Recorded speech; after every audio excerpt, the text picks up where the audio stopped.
Coming to AVF. AVF is again Arterio-Venous Fistula. Fistula is an abnormal communication between two tracts. Now here with an AVF, now communication is again established between an artery and the venous capillaries, thereby forming a fistula. So the venous in the sense, in the brain we call them as the dural venous sinuses.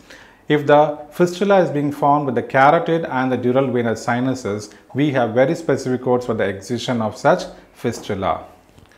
Next comes tumors. Tumors, as we have already discussed, please see the anatomic site of such tumors. Is it in the cerebral, or is it in the cerebellar, or is it in the medulla, or in the brainstem, or if these are going to be like CP angle tumors, or sometimes we might also encounter tumors in the pituitary, say a pituitary adenoma. So this might result in the hypersecretion of hormones and thereby causing various endocrine imbalance.